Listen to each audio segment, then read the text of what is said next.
This should help you remember everything. Without a doubt, the biggest release last year was Call of Duty Modern Warfare 2 from Activision and Infinity Ward.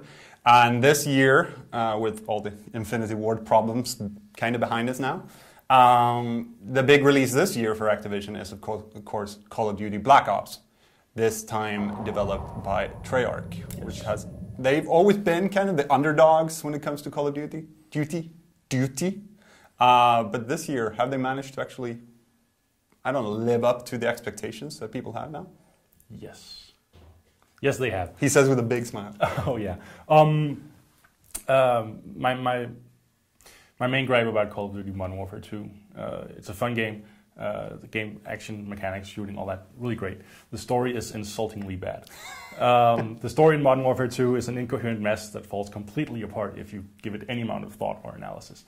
Call of Duty Black Ops, excellent mechanics, excellent shooting, really good story.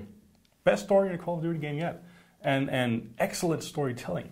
And can you give, what's it about? First of all, yes. What's Treyarch until now has only done World War II Call of Duty games. This one is set during the Cold War. You play as this guy who's an ex-Black Ops operative, which means he does secret stuff, secret missions for the United States government.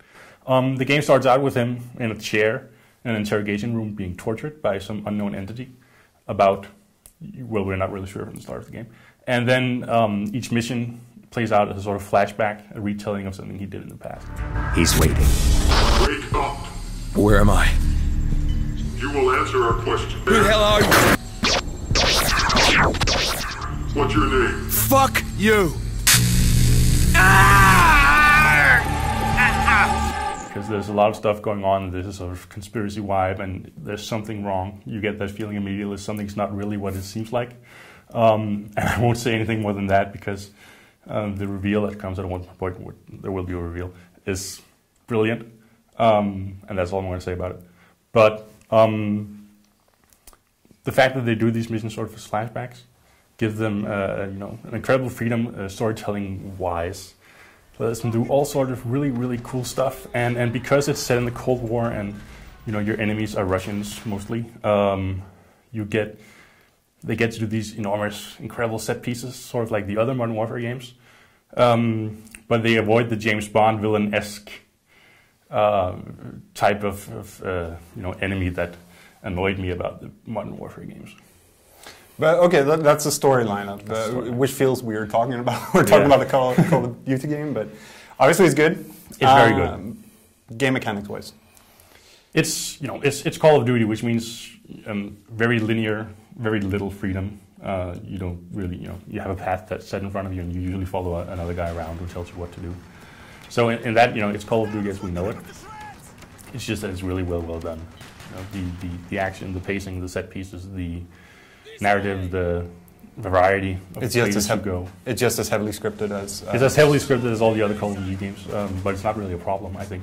If you're a diehard fan of open world shooters and you hate everything else, but then you probably won't like it. But for the rest of us, it's great.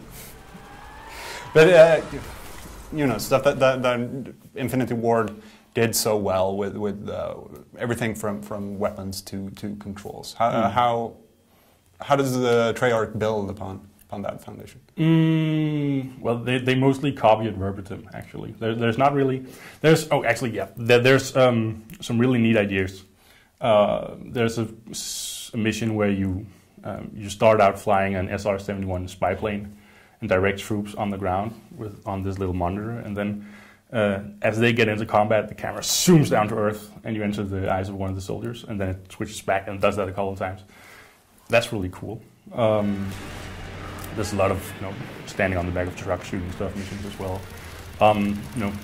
Most of the mechanics, there's nothing really new or incredibly original about the gameplay, but the execution is top notch, and that's really what makes the game. But that, of course, is single player. That's single player. Which we've been talking about this today, and the guy behind the camera is a really big Call of Duty fan, and he's been saying over and over again, people don't play it for the storyline. Fanboy. But so of course multiplayer is a huge part. People have been playing Modern Warfare, both the first one and the second one, and of course actually Treyarch's World at War as well for a long time now. How is multiplayer in Black Ops? That's the thing. Because oh yeah, I played the original Modern Warfare back when it was in beta, and I loved it. And I played Modern Warfare 2 when it came out, and I loved it. Then I dropped Modern Warfare and played Bad Company 2 as well, but that's a different story. They've taken a lot of the mechanics from Modern Warfare 2, but they've sort of added their own touch to it. There's new stuff like you don't unlock new attachments or perks by doing particular stuff. Like in Modern Warfare 2 is like, get 20 kills with this ACOG scope and you get another scope. And here you, as you level up, you gain access to new stuff, but you have to buy it for these Call of Duty points or whatever they're called that you earn through playing. But the fact that you unlock stuff by buying it, as well as leveling up, you level up to be able to buy it, sort of feels a bit like double work. And it means you miss out on that. In Modern Warfare 2, one of the appeals for me was that itch to to get the next thing, the next item. You're always sort of hunting for something, and the game it always put the goalpost up in front of you. Like, okay, you do this and you get this thing, and it's really cool. Yeah, and so you focus on that and just go for it. But here because you can pick and choose pretty much between the stuff that's available and what you want to buy, that itch to get the next cool thing isn't as prevalent. But hey, it's still about shooting people. It's still about shooting people. Unfortunately, isn't that a reward in itself? Well, if the shooting was really, really awesome, it would be. But the netcode feels kind of funky. There's some latency issues. There's some lag issues. I've had. It seems kind of random sometimes whether you hit people or not.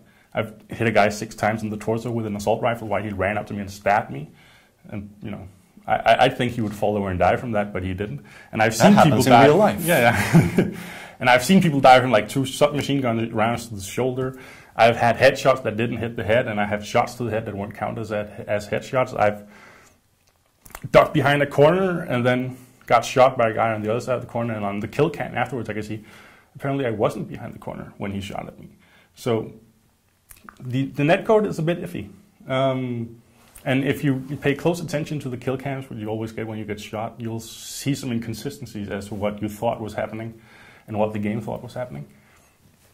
And that's something that of course they can improve over time. They can. But for me at the moment, Call of Duty Black Ops multiplayer feels a bit. So they also have this new thing called wager matches. You earn up points or money, and there's some specific game modes tailored to this wager match where before the game you bet a certain amount of COD cash, and that goes into a pool, and the top 3 players at the end of the game takes it all, and everyone else just loses out. And there's some specific game modes tailored for that, like one called Win the Chamber, where you only have 1 bullet to kill the other guy, and one called I don't remember the name, but you start with 1 gun, and then if you kill a guy, you get a new gun. And you kill another guy, you get a new gun, and there's 20 different guns to get, and the last one to get a kill, the first one to get a kill with all 20 guns wins. And then if you stab someone, they go down a level. So in the end, everybody's trying to stab each other. The zombie mode from World at War returns, and that means there's no Spec Ops like Modern Warfare had, which would probably make a lot of people sad. But zombie mode is zombies. Zombies will make a lot of people happy. 4-player co-op against zombies, and in one of the maps you play as President Kennedy and Richard Nixon and Fidel Castro and Secretary McNamara shooting zombies. And the parodies of these guys is spot on. It's hilarious. The comments Kennedy throws out as he shoots zombies in the face, awesome. A history lesson then. Yeah, just twisted history lesson, but yeah. Gentlemen, lock and load. Viva la revolución!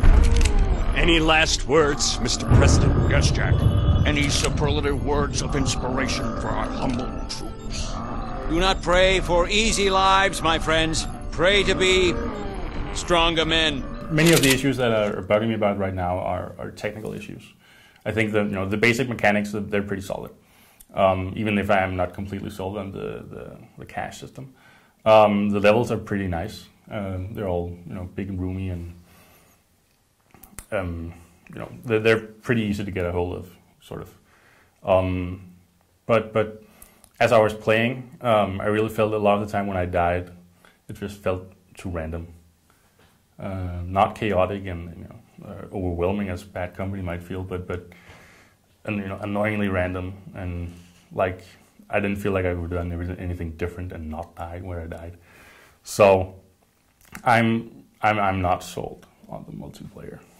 Nick, the camera guy, who's a diehard Modern Warfare fan. He's more positive about the multiplayer. More forgiving? Yeah, I don't know if he's more forgiving. Did I say that? Don't blame me. Don't blame me, Nick. But he'll hunt me down in the office and kill me now. Stab me while I shoot him in the gut. But to sum it up, I think the game is worth the single player experience alone. The single player experience is really awesome. The multiplayer experience, I'm not sold on. If you're a really diehard Modern Warfare fan, you might like it more than I did. But and hopefully they can sort the technical issues. But I think I would recommend Black Ops to everyone because the single player is awesome, and you might like the multiplayer.